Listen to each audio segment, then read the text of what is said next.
Thank you, Ray. Thanks, man. Thank you. Thank you.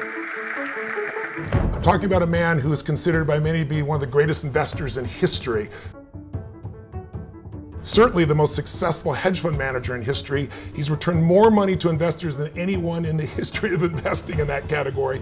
$57 billion since 1975, to give you an idea.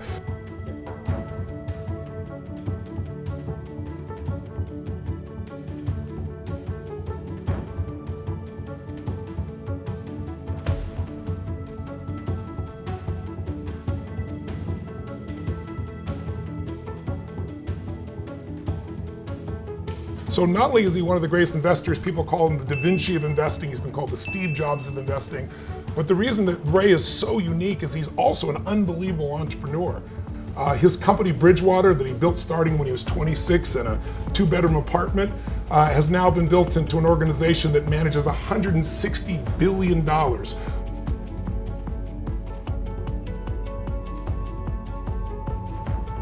You're learning right now the most fundamental important distinction that has guided this man's life after going so much failure to have so much success. And every business person, any human being that wants to make better decisions needs to apply this. So I hope you'll take it in.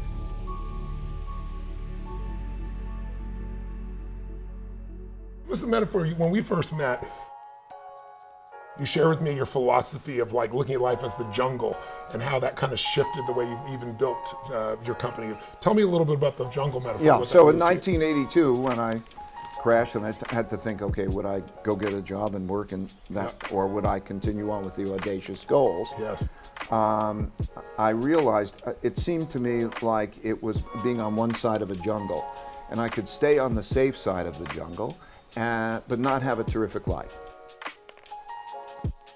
Right. And in order to have a terrific life, I had to go through this dangerous jungle. Yes. And in order to have a great life. And I think, okay, what would I do? Now for me, I need to go after the great life. I mean, I just need to do it. Can't settle. So, and I think, well, how would I go into that dangerous jungle with all of these different things? And what I realized is that if I go into it with people who also are with me on it, yes, who see differently, yes, who can see what I can't see, and we each can bring our own, that we together can go through that dangerous jungle to get the other side to have a great life. Yes. So that's what it's like.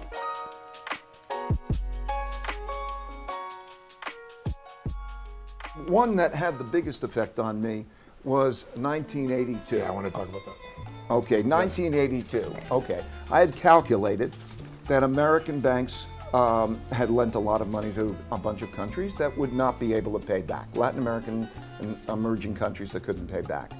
And it was a sort of a crazy point of view. But Mexico defaulted. You're right about that part. Right about that part, but you're not right if you're not making money in the markets. Okay, so they default August 1982. And I thought the stock market's going to go down, and the stock market went up because the Federal Reserve eased, things changed, and whatever, and I learned, okay? Yes. So I was, but it wasn't, you didn't just miss. You were like publicly humiliated. What happened to your company at the time? You lost all your, tell us what I had to happened. lose, I let all the people who worked for me. I had to let They were like them family go. to you. These were like family, yes. Yeah.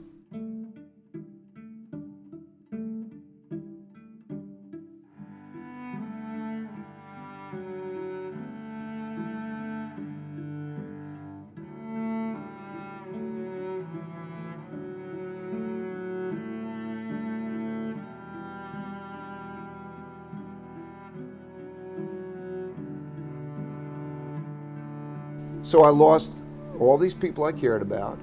I was very publicly wrong, and How many employees were left when you were done? me. So I had to make a choice. Am I going to put on a tie and go to Wall Street and have a job or not? And I had to borrow $4,000 from my dad to help pay for my family bills. Wow. And that was one of the most painful experiences that I ever had. And after you've been in business, what, 8 years, 7 years? This is right. Yeah. Wow. I learned, okay? I went from thinking I'm right to asking myself, how do I know I'm right? right? Yes. And that gave me an open-mindedness. I think in order to be successful, you have to do 5 things. Great. There's a sequence, okay? Great.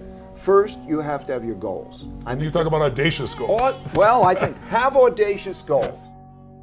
Why? Right? I agree, but why? Because you want to have the greatest life you can possibly have and the greatest impact you can have. And your goals affect Right? you, whatever they are. If they're small goals, you're affected in a small way. If they're really driven, you rise to the occasion. Right.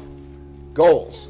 Next, problems. On your way to your goals, you're going to encounter your problems Yes. or your failures. Yes. Right? But you don't tolerate them. Don't, you got it. Don't tolerate them. Yes. Right? Number 3 is then diagnose them to get at their root causes. Yeah. And often those root causes are things that people are doing wrong. Maybe you're doing wrong. Maybe it's a weakness of you. Yes. Notice the patterns. Get at the root causes. Yes. Once you know the root causes to your problems, then you go to find out a design. Yeah. So you've diagnosed it to its root cause. Find out the design of what you're going to do about that. So let's say you have a weakness. You might not, maybe it's develop the strength, or maybe it is to work with somebody who's strong where you're weak. So you don't always have to be able to overcome every weakness. Sometimes it's finding the right partner. It's usually the most practical thing, right? makes sense. Because everybody's brain works in different ways. Yes. In other words, to see something one way, you're probably going to be blind in another way. Yeah. So to know how to work with people who are strong where you're weak Yeah. is very powerful. So number 3, design what you're going to do. Yeah.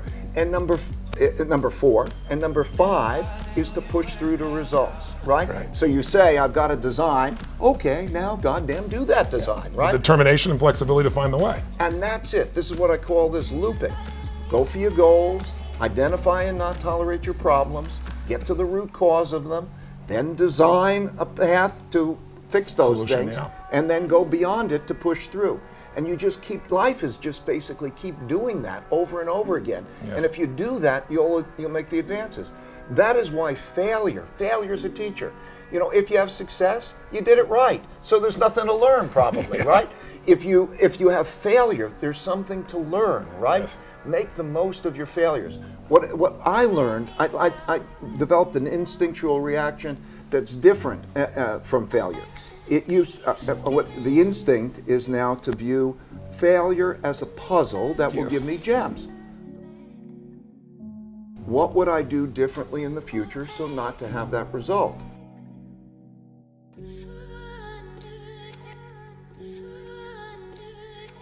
Have your audacious goals. Great. Learn from your mistakes. Yes.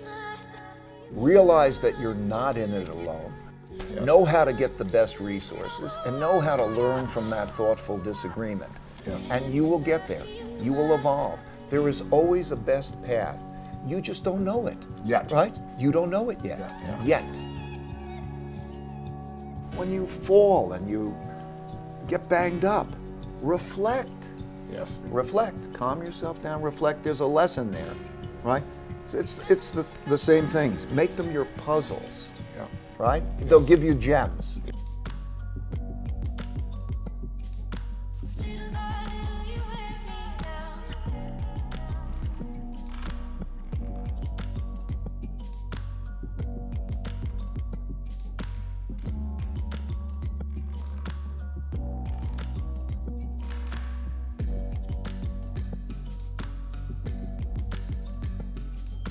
Little by little.